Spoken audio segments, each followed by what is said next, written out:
The Tangent Egg podcast is aimed at a mature audience. It contains themes that are not appropriate for all listeners. It's important to note that we are not experts. We routinely have no idea what we're talking about and are just three idiots sitting around a table. Listener discretion is advised. Welcome to Tangent Egg podcast. I'm Seth, and today with me is John Doe. Hi. But unfortunately, Swoosh is actually quite under the weather right now, so we wish him well, but he will not be joining us this week. We'll be sans swoosh. Yes.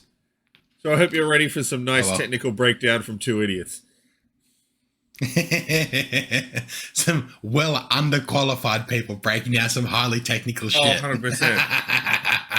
But I think we have to start with the biggest news from last week, which was everything that went down with Helldivers. Yeah, that was a massive fucking dump, then pull back, and pray they pulled back in time. Now, before we... And they're not the only ones, we'll see how we go. So, before we get into the meat and potatoes of this, I want to get a little bit of just, housekeeping stuff about this out of the way. Yes, there was always going to be a PSN requirement for this. It's on the Steam page, and the first time you fire up Helldivers, it asks you to do it, but you can skip it. This has been that way the whole time the game's been coming out. So I will freely admit it is a thing that we probably should have known and been expecting a lot more than we were. But here's the devil's advocate on it. They didn't enforce this shit for 3 months. So essentially what happened is last Friday, Sony announced that they were no longer going to let you play Helldivers if you didn't link a PSN account to your Steam account to continue playing. Given that most of us had played for 3 or more months for hundreds of hours, a friend of ours has 350 hours in the game. And many people have far more than that. It's gone gangbusters with the player base. Having not been made to do that, and the game not really pushing it at all, that it was a thing that was coming or that you had to keep clicking past. So once it got made mandatory, it was like, oh yeah, that makes sense. A lot of people felt very blindsided. Well, apparently it was when the game very first launched, it was a requirement. When you sign in, there was no skip button. And because they're having so many server issues, they patched in a skip button.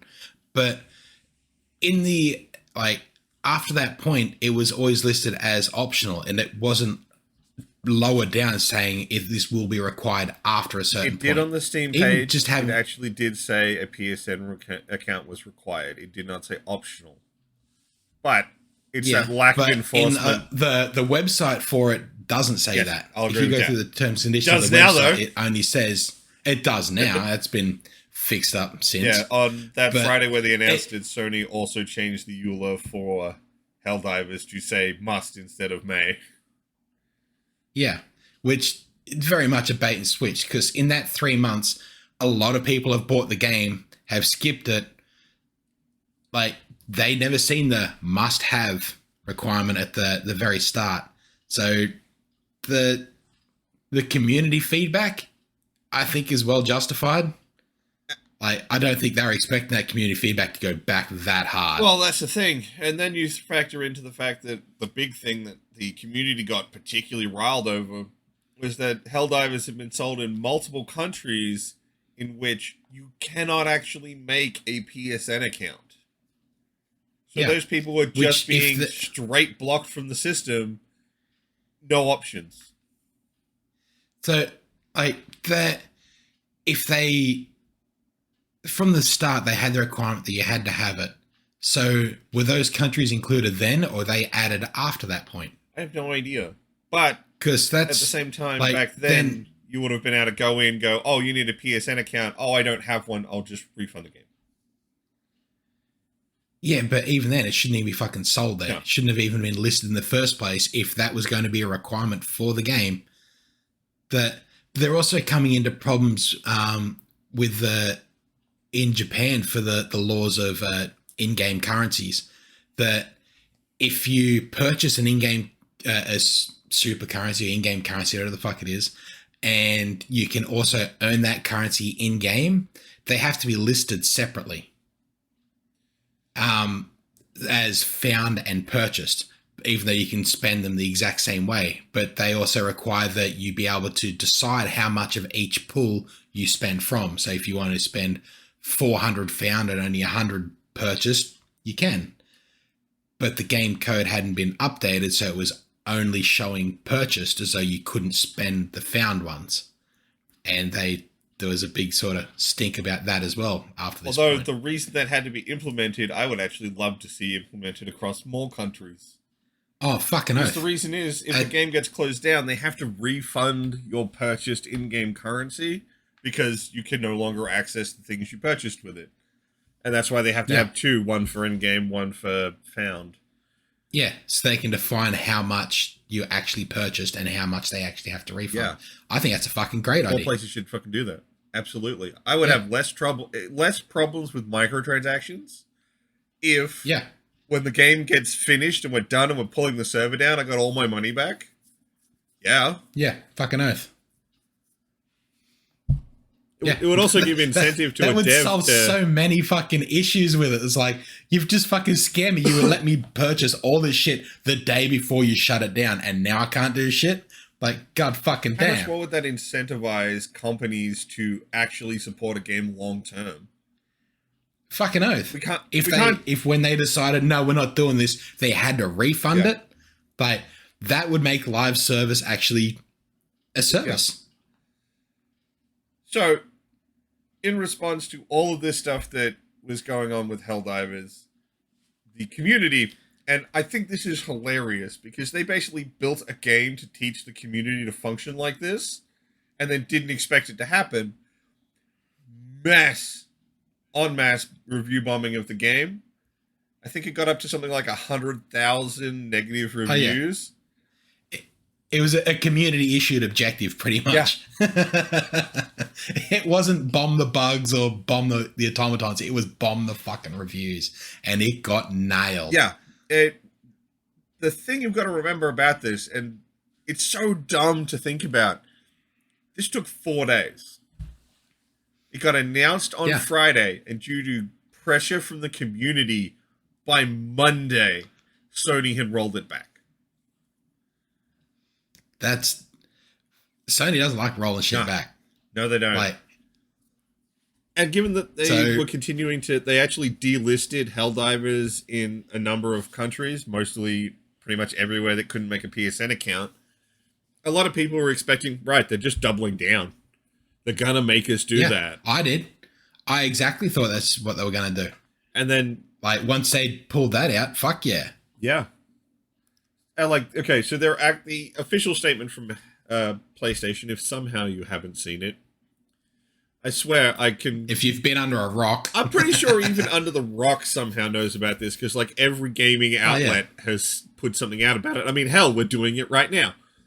Helldivers fans, we've heard your feedback on the Helldivers 2 account linking update. The May 6 update, which would have required Steam and PlayStation Network accounts to be linked for new players and for current players beginning May 30, will not be moving forward. We are still learning what's best for PC players, and your feedback has been invaluable. Thanks again for your continued support of Helldivers 2, and we'll keep you updated on future plans. Now, there's a little bit of wording in there that I don't like, which is things like not moving forward and future plans, which suggests that it's coming. Just not right now.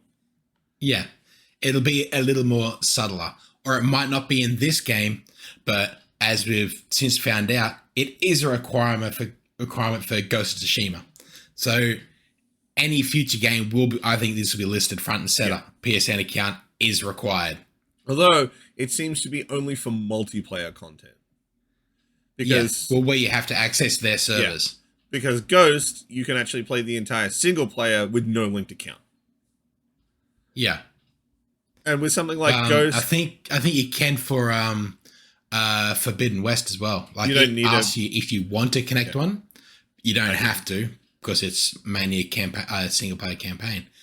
But yeah, I think anything that comes out in the future, it'll be front and center. Yeah. You must have a PlayStation account. I think their future plans are going to be a much more be ready at launch and don't let up.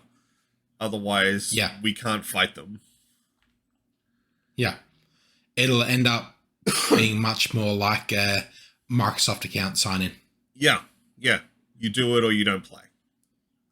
Yeah. I think the only thing they really fucked up with here is they allowed that skip for 3 months, and they didn't mention it being a requirement for 3 fucking months. Even if in that time they'd said, right now we're allowing, like, it came up every second or third time you signed in. Right now we're allowing you to sign in, but in the near future this will be a requirement. You will need a PlayStation account. Just notified it as early as fucking possible. I think that's why they're not going to get as much pushback on Ghost of Tsushima, because that game has been pushing as like that was the game they used to announce that they were bringing the PlayStation overlay. Yeah. So the connection between that game and PSN has been much more forward, and everyone knows it's coming with that. I'll be damned if I knew a single person who remembered that there was supposed to be a PSN login for Helldivers before this happened. Like, I knew it was a PlayStation game, so I assumed it would be there, but I didn't even remember seeing that splash screen when I first loaded the game up. Neither do I, but a lot of people who've shown it, it's there, it's a thing. Yeah. And you can actually go back and verify on the Steam listings, the PSN requirement on the store page. That's why I started this conversation with, like, it is there. We're not finding something that didn't exist. No, it hasn't been inserted later. But it has been from that point. So unenforced. The selling even in countries that can't even do it. It's just like, you told everyone to dive together or no dive, and we no dived. That's the part that really sort of pissed me off a bit. Like, selling it in the countries that, if you were enforcing this, why would you even list it in those fucking countries? Like, so you've obviously only listed it because it wasn't a requirement. What did you think was going to happen? Yeah. Was this game only going to have a 3-month fucking lifespan in those countries? No. Well, I mean, if Sony had its way, it would have been a straight out the gate no go. Exactly. So it would have sold that game in countries that knew couldn't fucking play it. Like I said, which would have been a fucking dick move from the get-go. The only advantage would have been that those places would have been able to see the requirement, immediately go, "Oh, I can't do that," and refund. Waiting 3 months. If there's a requirement, like, what if they're on a fucking limited data plan? They've just spent however many fucking gig downloading a game they can't even fucking log into. I'm not saying it's okay. I'm just saying that if they'd at least at launch been like, you have to have this, refunds would have been an option. 3 months after, that's not okay. Yeah. I'm just saying it should never have been listed there in the first place. It should never have been able to be purchased in countries that could not make the PSN account. Especially if that was your plan. I don't know if that's just Sony, like someone in Sony not realizing how many places you can't have a PSN account. Maybe. Because there was a Chinese bloke who decided, right, I'll use a VPN and I'll make a PSN account for another country, and then got banned. Yeah. Well, because so he couldn't play anyway. It is against terms of service for Sony for you to VPN and make a PSN account in a country that you do not reside in. Yeah. I mean, everything about this just feels like it could have been avoided. Massively. Every single step of it. You either had to go fucking in stupid with a better setup, ready to handle everything at the start so everyone was properly informed. You either needed to continually inform the player base across the entire process so that we didn't forget, or just accept the L and be like, cool, we'll just leave this one alone and we'll just go forward and we'll do the next game with it instead. Which most people thought was going to happen because, like I said, they pushed really hard PSN requirements for Ghost of Tsushima. Yeah, and anything beyond that. Yeah, 100%. I think we were a lot of people were very afraid they might retroactively do something, and Helldivers was almost the canary in the coal mine for that one. Yeah. Yeah, well, it's good to see the community fucking stood together and said, no, this is not happening. So, like I said, it's hilarious how they felt blindsided by this when they spent an entire game teaching us to do this. Yeah, here's your objective. Now everybody run at it. And they fucking did. The best, like the one thing I really hope that comes out of this, other than Helldivers doesn't get PSN requirements because fuck that shit. There is the potential, like the studio is very interested in maybe putting in a commemorative cape for the whole thing. And while some people think it's in bad taste because they're celebrating, essentially, that's in the best taste. I think for the community, it's a win of the community. Yeah. Fucking oath. The only people who think this is a bad taste are fucking Sony execs. I've seen some pushback from the community because they're like, you shouldn't be celebrating a thing where you nearly fucked over the entire game. Well, they didn't fuck over the entire game. No, Sony did. Like, the heads of Arrowhead were very vocal saying, we do not want this. Like, this is being enforced upon us. Like, at least they were vocal about it. Sony was very tight-lipped right up until the rollback. I mean, like, I remember one of the things where people were questioning the CEO on the selling the games in the countries that couldn't make a PSN account. And he pointed out, Arrowhead didn't do sales. We just made the game. That's Sony. Yeah. Go yell at Sony if you don't like that. Yeah. It's fucking stupid. Yeah. But theoretically, they want to make a cape, and the community push is to have it be the line graph of negative reviews for the game.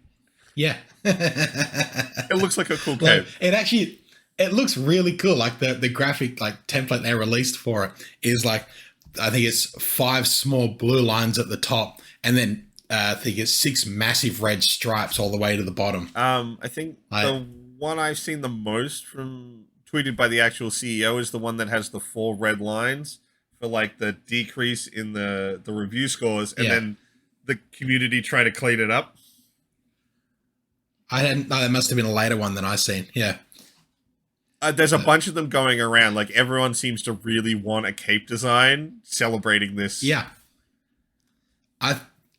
It's a community an unplanned community event where everyone came together and completed a massive objective. There really needs to be something that commemorates this. What's also awesome is they didn't just negative review bomb them. After that was done, I can't remember what the review bomb campaign was called, but after they'd finished it, we got the confirmation from Sony that they weren't doing the PSN thing. They started Operation Cleanup, which was to get the reviews back up, because it's like, cool, we got what we wanted. Now go back and show your report, show your support. Like, we've got the result we want. They've backflipped. It's not Arrowhead's fault. It's not the game's fault. Go back and show the support you had for it before. Fuck. Although I have seen some people still holding back on changing their reviews, and their reason is those delistings of the game. Because it's like, you haven't finished the job. You reneged on this PlayStation requirement for now. That's why I don't like the language in their thing where they're talking about future plans and stuff, because that means they could roll back in here. Yeah. And the other thing indicating that is that they still haven't relisted the game. If you don't have a PSN requirement, why not relist the game? Why are you keeping it delisted? So there are a few people who are still holding out on the negative reviews because the job isn't completely done yet. Most people finished up with, we don't need PSN. Yeah, and if that was their only major gripe, then good luck to them. That was their only major gripe. But yeah, I agree that there needs to be something said or done about the fucking listing in countries where they couldn't have even fucking played the game. 100%. So, look, we might get something from Sony. I highly doubt it. I'm pretty sure they're just going to let this one quietly slip under the rug and let everyone go back to playing the game. Well, they're going to attempt to. Yeah. But I'd be curious to see what would happen. Like, Xbox has been trying to, people on Xbox have been trying to campaign to get fucking Helldivers on the Xbox.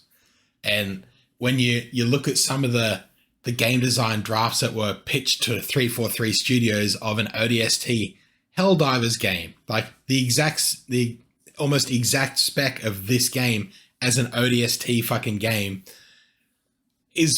would have been fucking amazing. But no, it got passed on, and they've done fuck all with Halo since. Yeah. But like, releasing the game on the Xbox would be funny if it still required a PlayStation. I'm pretty sure that's one of the major reasons you will never see it on Xbox. Yeah. Other than that, PlayStation owns it, so they have no interest. But I feel like that's one of the big ones. Although I really wish Sony had stopped toting out the same bullshit line about player safety. Oh, I know. It hasn't been player valid. security, player safety. So, one, player security is a load of crap. There's your fucking PSN service is well noted for being hacked. And your argument against player safety is, oh, but like if they're outside our ecosystem, we can't control them. Look, I'm not gonna look. Nintendo came to the fucking table and was like, we'll hang out with the Microsoft guys. Nintendo, the family company, went over to Xbox and was like, we'll do crossplay. And Sony's still sitting here going, no, it's not a walled garden. It's for players. It's for their safety. Get real. That's very Apple of you, Sony. No. You just don't want to lose control and like have an excuse to bring your crap everywhere you go. But it is the exact same as the 360 era when Xbox was on top. Oh, 100%. Like, they use the exact same argument, and now that Xbox is dragging behind, now they're like, oh, no, let's put our shit on everything. Like, come on, everyone, let's play together. Come on. Well, I mean, I've said it for a while now. I don't think Xbox is slowly getting out of the console game. I'm not saying they'll stop making consoles, but they definitely are like, it's not about selling our machine. It's about selling our games. No. Yeah, and it'll end up being just a box to play Game Pass on. I would not be surprised, and soon. Maybe not in the next 2 cycles, but I think we'll still have an actual console for the next generation, but after that is up in the air. Although, speaking of Microsoft, we just had this wonderful win for the gaming community against PlayStation, and then Microsoft is like, we're shutting studios. Like, whole studios. And not even just because let's shut them down. Shutting down studios that are making exactly what they want more of. Yeah. So before we get into this, I will immediately put out that what I'm about to talk about, like, it's supposedly from an insider, so grain of salt everything here. Don't take it as gospel. Actually, hang on. I just wanted to say that we had a link first before we got into Microsoft. And it's just other companies have made obvious fucking mistakes before, or companies making avoidable mistakes they immediately back down from. There's been a few in the last few months. Just before we got into the Microsoft thing, because there's been 4. Go. So there's the Helldivers thing that we just went through. Those that are into Escape from Tarkov released a new $250 edition that with exclusive PvE modes that people who had bought the previous $150 version had been completely removed from, even though it was listed as containing all future DLC. They decided, no, you can't fucking play this. And after a massive fucking backlash from the Tarkov community, they've now listed... they've given the people who bought the previous $150 version access to this and future DLC, but anyone who bought the $150 version from that point onward does not get the future DLC. So they've rolled that back, but now you can only get the future DLC if you buy the $250 version, which is just fucking ridiculous for a game. $250 is just dumb. That's bad for even Australia pricing. Fucking, I don't even know what it is in Australia. I looked at Tarkov and thought, I might look at that, and then I looked at some gameplay and thought, fuck no. Battle Royales already shit me up the wall. Extraction shooters, oh my god, they fucking just, no. Yeah, no, I'm not into them.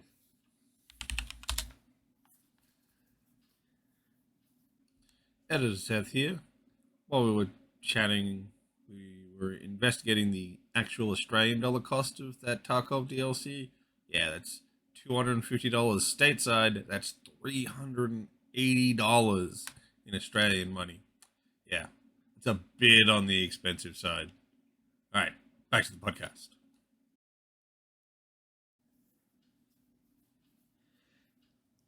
Yeah. The next one, well, while you're looking for that, the next one was the Fallout 4's next big patch. that did little more than break all the mods that people like to use to play the fucking Oh, game. yeah. We mentioned this last week that the most popular mod was turn all of the new mod stuff off. Yeah. Which, all they had to, like, they already were talking big with fucking communities from Skyrim and everywhere else. It wouldn't have been hard to reach out to those mods and say, hey, look, we're doing an update. Do you want to update your mods? And you can launch, you can have your mods working for this whole thing. They could have made something bigger of that, like they did with all the fucking Skyrim releases. Yeah. But, yeah. And the last one is, for those that are still playing, Hearthstone. They triple the effort required to complete weekly quests, but only increase the XP reward by about 20%. After players call out the increased grind, Blizzard dialed things back, although not completely. So they tripled the amount of XP you needed to get through the event, but reduced what you were getting considerably. Just to fucking drag time out. Because the more time you spend in a game, the more likely you are to spend fucking money. Like, they're only in the last month. Yeah. I couldn't imagine. I'm trying to think other ones that happened in the last year, and I can almost guarantee there were fucking a dozen more. Look, let's face it, 2024 has really kicked off pretty badly for video games. Oh, fucking oath. Because we started almost every episode of this with layoffs. And we've been hearing more industry scuttlebutt, bad shit happening, all of this stuff. And the Microsoft stuff we're about to talk about is more people losing their jobs. Yeah, so the only reason we didn't start this episode with fucking layoffs is because we wanted to talk about fucking Helldivers. And that was like the most crazy thing that happened. Yeah. So...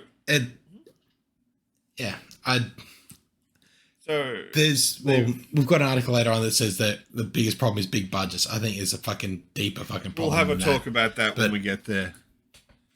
Yeah. But what's happened is Microsoft has closed Arcane Austin, Tango Games Works. Oh, fuck. You're right. Who needs to breathe? You'll be right. And two other studios. I can't remember the names. One of them handled mobile stuff. Alpha Dog Games. Alpha Dog Games, they make mobile games, which is funny because they bought Activision Blizzard to have a bigger impact on the mobile game market. Roundhouse Studios will be absorbed into the Elder Scrolls Online developer ZeniMax. Arcane and Tango both got just shuttered. We're closed. Yeah. And the crazy bit is, okay, so this is the thing I was going to point out before we start talking about this. This is an insider that might be true, might not, that's talking about what Microsoft's current plan is. To increase the price of Game Pass, to possibly not put Call of Duty on Game Pass, despite, it was one of the things they were talking about doing once they bought ActBliz, to make smaller games that give us prestige and awards, get more people to voluntarily quit and take a severance package, meaning less overall expense for the company. Arcane made Dishonored. It made the most recent Prey. This is a studio that is well regarded. Although, you wouldn't know that the way that Microsoft's been talking about them lately, because they seem to want to only connect them to their most recent game, Redfall, which isn't very good. Guys, studios aren't 100% hit. They will make misses. Oh, absolutely. But they seem... You're guaranteed. You can't hit every time. Microsoft is determined to only let people know that they made Redfall. Somehow that's going to justify closing the studio. But even we want smaller games that win awards, things that can really bring prestige to the brand. Hi-Fi Rush? They're shutting down Tango Games. Hi-Fi Rush was fucking acclaimed by everyone. There was no marketing for it. It was a straight out, this game is available now on Game Pass. That was the only notification that game got. And it played really well. I fucking loved it when I played it. It swept up a bunch of won awards. Soundtrack awards, I believe. Yeah. Soundtrack, innovative gameplay. There was a whole heap of shit that it pulled in. It ticked those fucking boxes. Yeah. And what they really need to spell out what the measure of success is for a Game Pass game, because it can't be sales, because there are no fucking sales. Well, that's the thing. What is it? Player count or player retention? I Every game on there you're spoiled for choice. You're never going to fucking have someone stick on a game. Well, I mean, Hi-Fi Rush did pretty well even outside of Game Pass. Yes, it immediately launched day one on Game Pass, but it did launch on Steam as well, and by all accounts sold quite well there as well. So there's no reason to consider Hi-Fi Rush a failure, and if you want small projects that get you prestige and awards, that's the sort of stuff you want. And given that Tango Works also ran Evil Within, so they had a solid horror franchise as part of their repertoire, and I think their other game was Ghostwire Tokyo, which, while not as good a game, definitely found its niche and developed a bit of a cult following. So we're talking about two studios that have done very well, have quite acclaimed games, one of which has a bit of a red mark on them right now from their last title, but otherwise has done quite well. Why close them? Well, on the same day they announced all of these closures, they also released a new like Xbox controller with a sort of a fire motif called Feel the Burn, and it got scrapped real fucking quick after that. Yeah, I bet it did. They announced all these layoffs and then Feel the Burn. Go and get fucked. Hey guys, Editor Seth jumping in just one more time. Before we get into the next topic, we discuss a lot of stuff to do with the industry, mostly from the perspective of high staff amounts and high budgets. We understand that these are problems that the industry is dealing with right now, but we also understand that they are more symptoms of bigger issues. One of the main ones being the line must go up mentality of a lot of execs and shareholders. We will probably be talking about this again in the future, maybe even the next episode, because we have learnt a little more about Microsoft's termination of these studios and the weird situation they're in. Anyway, on with the podcast.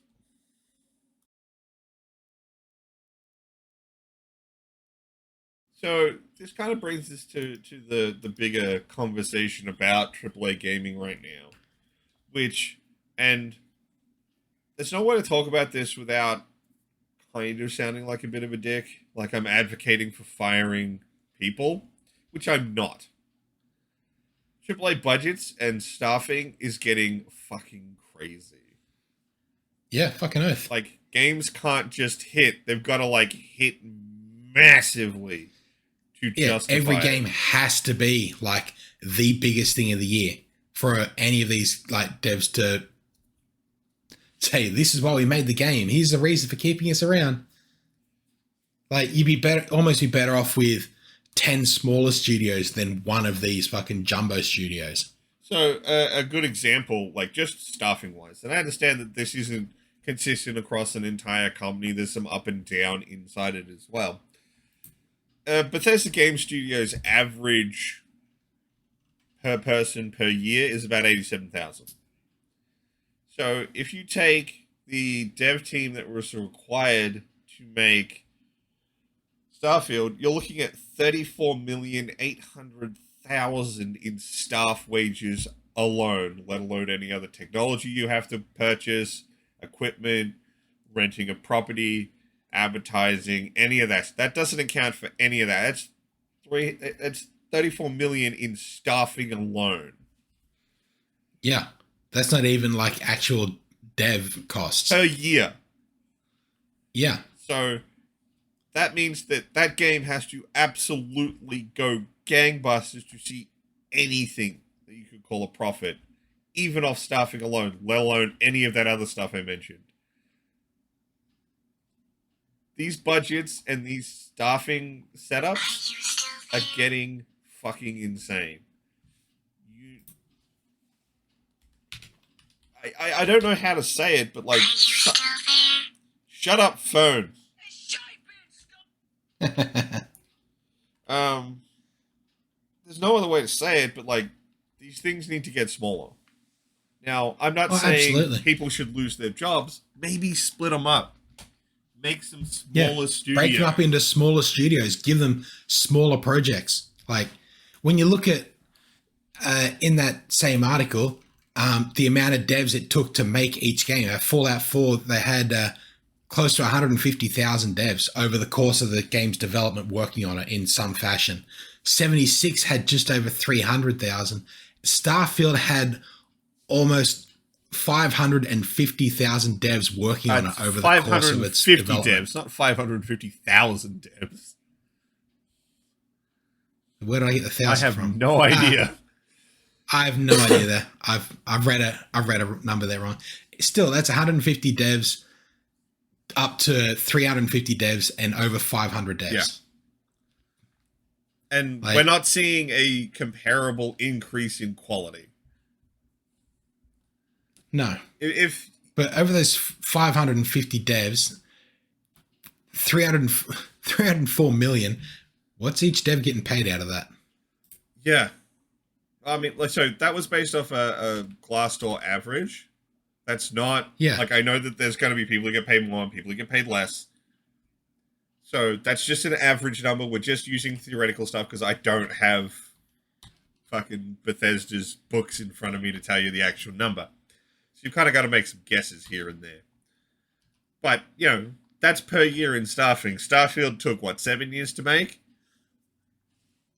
That's an average wage of $63,272. That's if everyone was split out even. There's going to be higher ends that get considerably more, and there's going to be a lower ends that get considerably less. I don't know what the minimum wage is. Like I said, that's why I'm saying, like, this is just an average. It's not a direct number. It might be higher, it might be lower. I don't know. It's just an average. And assuming everyone's getting paid. I'm racking my brain where the hell I got that 1,000 number from. I don't know, man. I was just, well down a limb there. And I feel like a lot of what we're running into now is all these companies have been like, particularly after COVID, where the gaming industry in particular kind of exploded a bit because everyone was stuck at home, so everyone started playing more games. So I get the feeling this is slightly a bit of a response to that, where studios have been bloating their staff pools. And I don't think actually with the right people. I would almost assume that it's a lot of middle management crap, less devs. Very top heavy. Yeah. Too many chiefs and not enough Indians. Pretty much. I would have a distinct feeling, again, without looking at a studio's actual breakdown, I would almost be guaranteeing that's what's happening. A lot more middle management types that you could get rid of and just streamline the entire process. Well, once they start throwing more money into it, then they start looking at more management options to try and filter that money down into where it needs to go. Yeah. But you look at, Starfield had 550 devs. Larian had 470 devs. They're not that far below. And you look at the quality between Starfield and Baldur's Gate. I mean, Larian's an example of a studio where as they've increased their staff numbers, the products they put out have conversely gone up in quality. Exactly. But they've also got a very, pyramid structure. There is a bloke at the top, and then it goes down. There are more lower-end devs than there are the step above. Yeah. Whereas if you start looking at this, they start feeling a lot more top-heavy. Yeah. There's a lot more management than there is devs. It almost feels like that movie Office Space. If you do one thing wrong, you've got 8 people to answer to. Yeah, definitely. So I definitely think they're probably cutting from the wrong ends of the chain. But I feel like these cuts are something that studios are kind of have to do. I say have to, I would rather they split them up into smaller teams, keep the employed people, but get more projects on the go than necessarily all eggs, one basket. If this doesn't do it, the company's dead. Yeah. Well, I don't know. There's got to be a better way to do it. Have one of these large AAA companies only pump out a fucking double A games or fucking A games. Instead of having to try and hit that fucking massive thing, go back to your roots and make a game people want to play and not what's going to fucking line your paycheck. Yeah. And that might actually help you find a new Yeah. franchise that you can Yeah. put a bigger budget into. Yeah. Make that cheaper first game and see how popular it is before you throw money into the fucking egg basket for the second game. I mean, let's face it, it's what they were trying to do with the Fallout games, because, you know, like Fallout 3 was a real breakout. New Vegas was done by Obsidian. And they did quite well with that, and then you go to 4. It's like they were really just trying to utilize a single product that they'd had a big success with, and were like, let's just keep that success rolling. They need to do that Bethesda more often. and just release the same product 30 times and just keep trying to rake in the money by, like, it's no longer a horse anymore. It is now just powdered bone. Yeah, fucking Skyrim, man. Yep. It's annoying because I have such negative associations with Skyrim because of that effect, but it's a good game. Like, I would recommend it to people, but, like, I hate it because they just won't stop re-releasing the fucking thing. Yeah. Like, you can play you could have bought the base version of Skyrim years ago and still played the latest version of it that they've released on. Like, if you bought it on PC when it first came out, and they've done 4 or 5 re-releases on PC, you can still play that latest version just with mods. Yeah.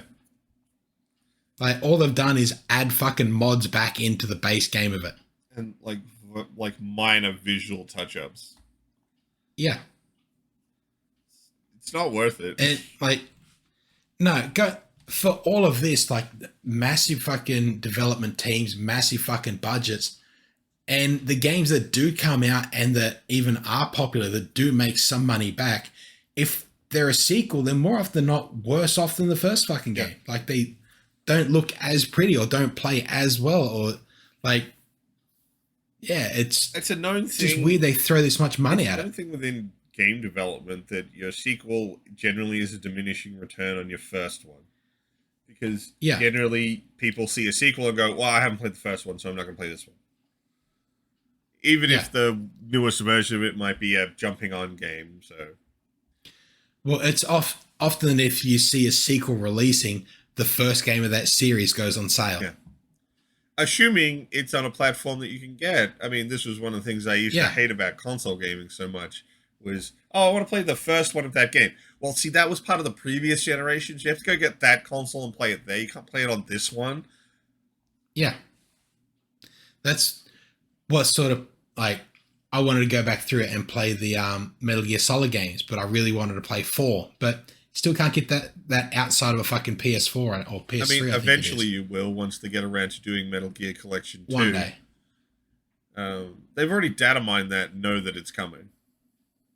Yeah. It's just when. I want to play it now. Yeah. Yeah.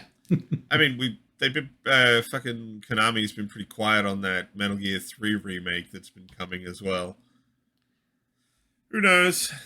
We'll have to wait and see. And they can't make a new good Metal Gear, so they got to fucking scrape the old ones for as much as they can get out of it. Pretty much.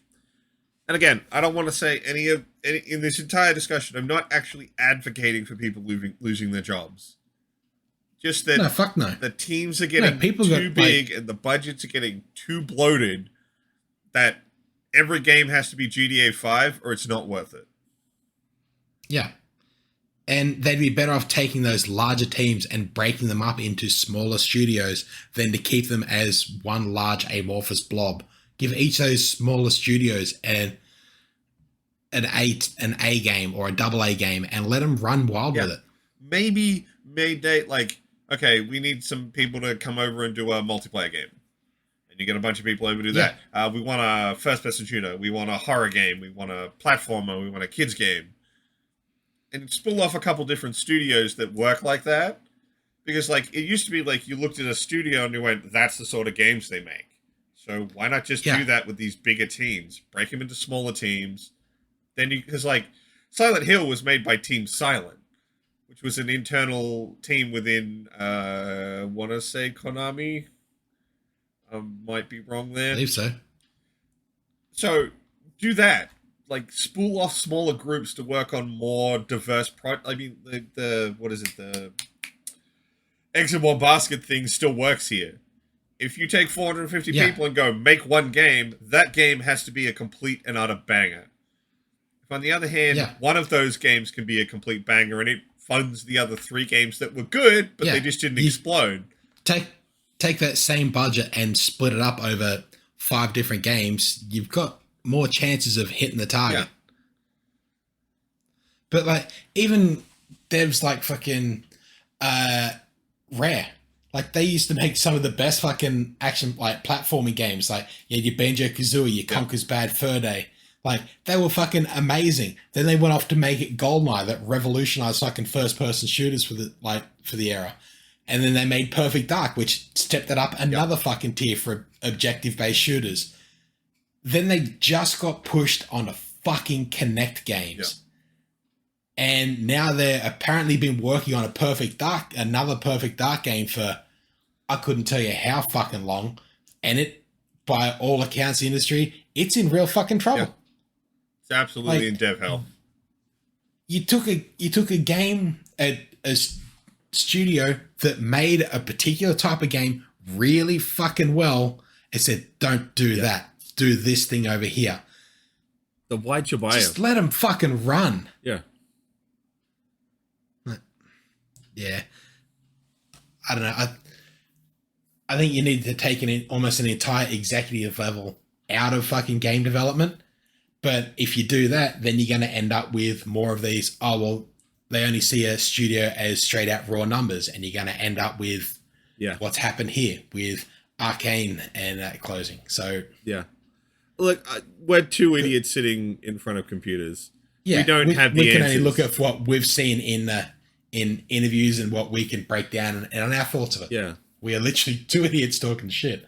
And if you listen to us, well, that's probably more for So you. some of what we said might sound like, doomsaying or just being asses, but like something has to change. I wouldn't say something has to change. I wouldn't say doomsaying. I would say being a realist for the situation it's in, because the direction we've come from sort of leads to the direction we're going. Yeah, 100%. Something has to change about it, and I think a lot of it is these groups quitting, making their own small studio, and then working on their own projects. Yeah. Which is exactly what we're seeing with I don't know if it's Arcane or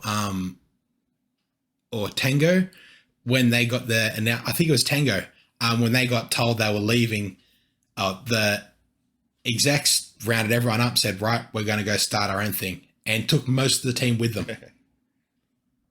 So, like, Microsoft's, to me, that would have burned a bridge for me. Yeah. I wouldn't, my next game I released wouldn't be on Microsoft, wouldn't be on fucking Game Pass. If it turned out to be a banger, I'd throw it at every other platform. Yeah. That's how you piss off a game dev. Just out of spite, fucking oath.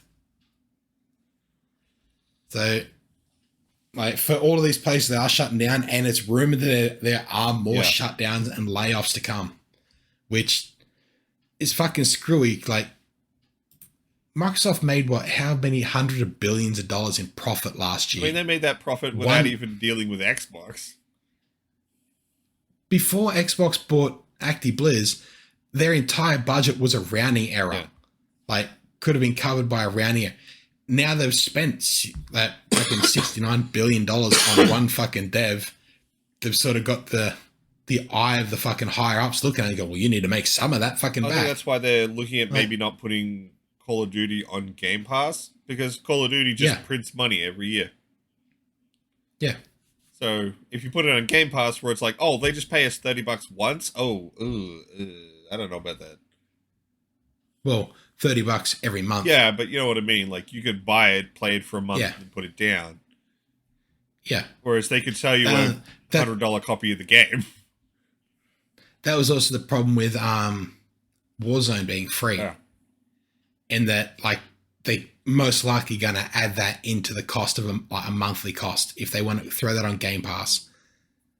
So, yeah, I think the Warzone's got a longer player retention than I know, like, the campaign usually lasts 6 to 8 hours if you're lucky and you dawdle through it. I didn't even play the fucking campaign of 3. I normally like the more modern fucking CODs, Yeah, but same. that one I just couldn't get into, particularly since it was meant to be a fucking DLC. Like, that's just screwy. Yeah.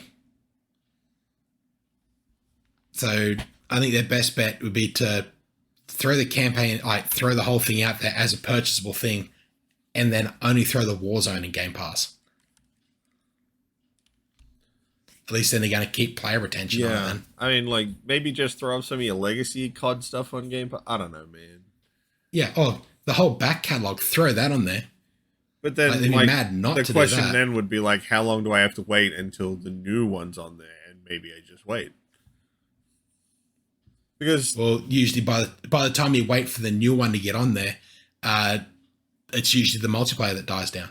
yeah, Like, I don't know how many people are still playing the older versions of the multiplayer games, but the newest game picks up the server numbers real fucking quick. Oh yeah. And it's only when the next one drops that it fucking starts petering out. So if you, I don't know, dump the entire back catalog of COD onto Game Pass and then like up to 3, and then the next one comes out, but it's 2 years before it goes to Game Pass, the next game after that is still going to have the massive player retention because 3 won't get added into Game Pass till the one after that again. So you're always like 2 games behind on Game Pass. Yeah. Yeah, something like that. To me, that makes the most amount of sense because then when the next one comes out, oh, by the way, on the same day, you can play 3 on Game Pass. It's like, if you can't play the newest one, maybe you go back and want to play the older one. All it is $39.95 a month. Yeah. But we'll have to wait and see. Like, we don't know what Microsoft's going to do. No, to me, that makes sense. But as we all know, looking at this industry, they do a lot of shit that doesn't make fucking sense. Yeah. And unfortunately, we're currently living through the consequences of said actions. Yeah. Play stupid games, win stupid prizes. Again, I don't want anything we've said here to suggest that we don't feel for these devs. I hope them all absolutely not. swiftly land on their feet and find new jobs or make something of their own. I don't know.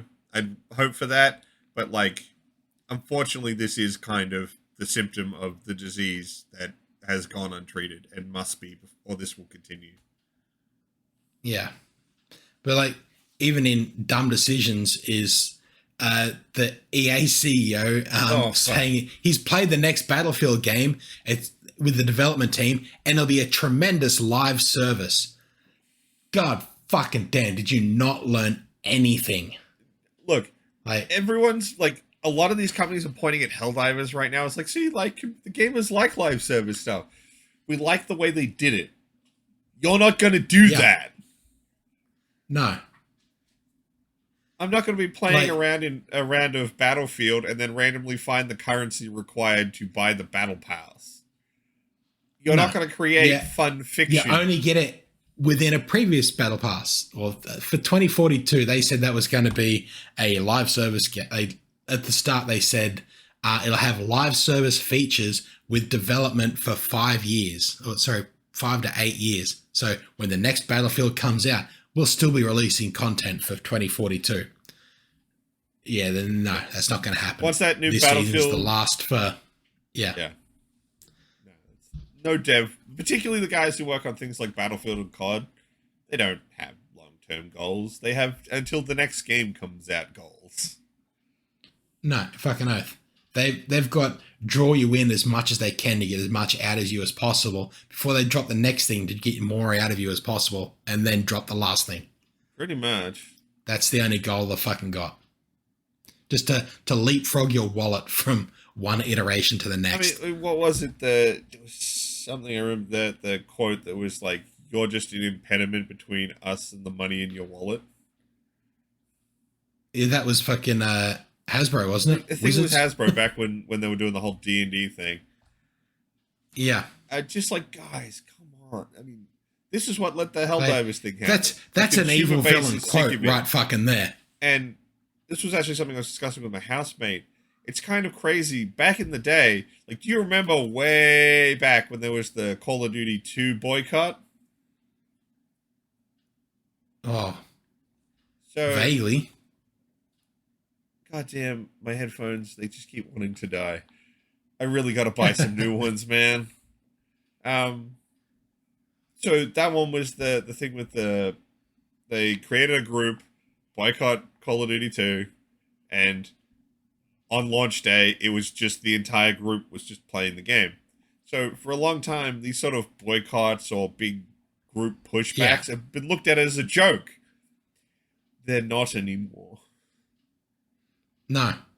No, that seen massively with fucking Helldivers. Like, but it takes a community that has been actively working together to stay working together. Oh, that's the thing. So many more games. Like, it doesn't even need a huge community anymore because just as a group, gamers are getting pretty fucking pissed off. Oh, yeah. It's happened enough that collectively people are getting the shits. Even groups you wouldn't normally play or associate with are like, well, we're pissed off at this too. Yeah. You're pissed off? Well, fuck yeah, we're all pissed off. So now we're all going to be pissed off together and yell at these people. I mean, remember back with the Battlefield 2 loot box stuff? Like, the whole gaming community got on board with that to just be like, fuck you, EA, go suck a dick. It's just happening more and more often as the player base is not waking up, but has decided, no, I've been hit with the stick enough times. Fuck you. Well, I think it's just that this particular event was egregious enough to wake up enough people. It hit a critical mass and off of blue. That's why the Battlefront 2 fucking thing blew up. And that's why we didn't hear much about fucking battle passes and loot boxes for a long fucking time until we got to Overwatch with their fucking loot boxes and we started getting fucking government pushback on them. And battle passes have been shit from the get-go. Yeah. And now they're just trying to dial into how much can we get, how much are you willing to spend and how much time are you willing to spend in the game for as little as fucking possible. That's what the whole thing, like, because when the battle passes first came out, it was like, okay, you earn XP just for playing the game. Every time you play, you'll earn XP, it'll go towards a battle pass. Now they're turning more and more towards, okay, now you have to do a very specific thing within the game and you'll get this amount of points towards the battle pass to unlock this part of the next step. And you have to do enough of these to unlock the whole thing. Yeah. So they're trying to burn more of your time because you can't, like, some of them won't let you do multiple things at the same time. Those ones piss me off so hard. Oh, fucking oath. You have to do these 3 things before the next set of 3 will open up. Oh, no. The one I hate more is where it's like, okay, you have 3 things to do. You have to do one, then the next, then the next. Oh, you can't be like, there's 3 things. Oh, hey, I can kind of find a way to do all of these at the same time. Yeah, no. Yeah. Yeah, fuck that. It's bad. It's not good, but the community is getting to the point where when these things happen, we all get angry together. We've all been punished too many times, and now the industry's feeling the pressure back. The consumer base is not happy. They don't want you prying into them. They don't want you taking their data. They don't want you setting up stupid battle passes. They want the games that they were promised. The only thing we're genuinely cross-party on is fuck you. Yeah. Yeah. Like, there is no platform that isn't fuck you. Particularly fuck you to the big guys. Oh, fuck you. Fucking oath. That just requires a bigger fuck you. But on a slightly better note, or hopeful note, Nintendo's confirmed they'll announce a Switch successor within this financial year. Which would suggest that means once trailer season rolls around, which I think is next month. At some point before March 31st, 2025. So in all likelihood, it'll be March 30th, 2025. I mean, yeah, I doubt we'll see the actual console this year, but I'd love to see it announced. No. But this does add a lot more credence to the deal that Microsoft had with Nintendo when they purchased ActiBliz, saying that all future Call of Duties will be available on the Nintendo console. Yeah. Like, Nintendo really needs to step up and actually put some beef behind their fucking console. Like, they've skirted along doing almost the bare minimum for fucking console power. I I don't know how many generations behind the Switch is. Like, I don't even think the Switch is the fucking 360 generation in power. I don't think so. Like 360 PS3. I mean, it still feels like it's well below that. Most impressive Like, it does handheld. pump out some pretty fucking games. Yeah. For a handheld, it's fucking amazing. But when my phone has comparable or greater power, like, they need the like, if they took the guts out of a modern phone, the latest Samsung phone, or compare it to the latest iPhone or whatever the fuck, they could jam some real fucking power out of a fucking handheld with a good fucking battery life on it. Especially given that some of the new ARM chips actually have GPU compatibility on the chip, so you don't even need a separate graphics chipset. No, they could do some really good shit with it. They just need to step up and do that shit. Well, trailer season starts on June 7th, so hopefully sometime between then and the end of June. When's the Nintendo Direct? They haven't announced it yet, as far as I can tell. Give me a second. Quick squeeze. I had a look at the Summer Games Fest video page, which is where normally all that stuff gets announced. Nintendo Direct.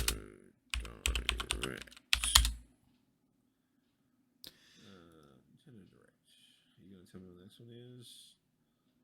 So in February, there Nintendo were hasn't reports announced what the indicating. next one is yet, as far as In February, reports indicated that Switch 2 was delayed until the early months of 2025. They usually put one out during trailer season when all the other people are doing something. So we might see something. The Switch 2 was originally planned or rumored to be released at the end of 2024, but now won't be released. That's from 2023, not this year. Yeah, they haven't announced when the next direct is going to be. But I would suspect. Well, now it looks like the console won't be officially announced till at the earliest the end of 2024, most likely early 20, or I reckon it won't get announced until early, or either early 2025, or it'll be like a teaser this year in trailer season. You get more of an announcement, and it'll drop just before Christmas 2025. I'd agree with that. I would definitely agree with that. I think Nintendo's only going to talk about it simply to assuage all the people like, guys, come on, you need to do something. I think that's all they're doing this year, is just announcing, yes, we are in fact doing something about it. And maybe announce some big games that are coming down the pipe to be like, look what you're going to be able to play on the Switch too.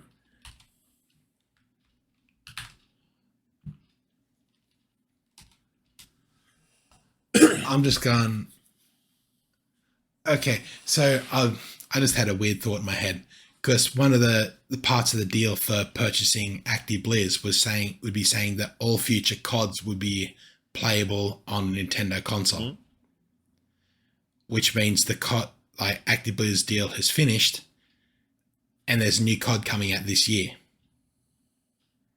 I'm curious if this is also meant to be on the Switch. I think that'll come down to when Nintendo decides they want to launch the console.